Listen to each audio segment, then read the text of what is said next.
हरे कृष्णा। भाद्रपद माह के चतुर्दशी तिथि का काफ़ी महत्व है। इस दिन भगवान विष्णु के अनंत रूप के साथ श्री गणेश जी की भी विसर्जन की जाती है और इसे अनंत व्रत के नाम से भी जाना जाता है।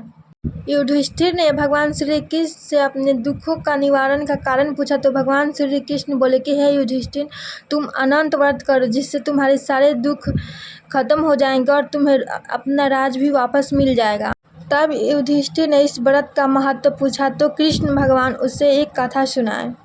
प्राचीन काल में सुमंत ब्राह्मण की सुशीला कन्या कुंडली मुनि के साथ विवाह कर दी जाती है। तब उनके पिता उनके सौतेली माँ से दहेज में कुछ देने के लिए बोलते हैं तो उनकी माँ कुछ भी नहीं देती है। फिर कुंड वहाँ से निराश होकर अपने पत्नी शीला के साथ अपने घर को लौटते हैं। रास्ते में विश्राम के लिए रथ को एक नदी के तट पर रोका जाता है। शीला वहाँ देखती है कि कुछ स्त्रियाँ वहाँ पे पूजन कर रही है तो वहाँ पे जाके उन लोगों से पूछती है कि तुम लोग ये क्या कर रही हो, कौन सा व्रत कर रही हो।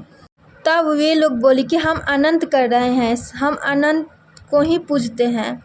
इसमें कुश का शेषनाग बनाकर और मंडक सजाकर नदी के तट पे व्रत को किया जाता है और व्रत के अंत में 14 गांठों वाले धागे को बांधकर भोजन किया जाता है।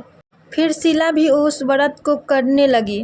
वो भी अपने हाथों में 14 गांठों का अनंत बांधकर व्रत की और भोजन करके अपने पति के साथ अपने घर को चली गई। पति ने शीले के हाथ में धागे बांधकर देख के सोचा कि ये अपने वश में करने के लिए धागे बांधी है और बिना कुछ बोले उस धागे के तोड़कर आग में डाल दिया, जिससे शीला व्याकुल हो उठी और उसे दूध में डाल दी। फिर उन लोग का धन नष्ट हो गया, लक्ष्मी भी चली गई, गौ आदि चोर ले गए। कुंज काफी दुखी रहने लगा। पत्नी से बोला ऐसा क्यों हो रहा है। पत्नी ने बोला ये सब अनंत को फेंकने के कारण हो रहा है। अब वह अनंत भगवान को ढूंढते ढूंढते जंगल में चला गया। वहाँ आम्र का पेड़, ब्राह्मण, वृक्ष और पुष्करनियों को देख उन सब से बोला तुमने अनंत भगवान देखा है।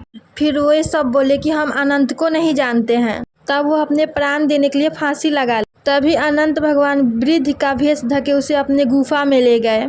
वहाँ भगवान को देखकर क्षमा मांगा और नमस्कार किया। फिर वो बोले कि तुम अपने घर जाओ और 14 वर्ष तक अनंत करो, तब सब आनंद होगा। हरे कृष्णा।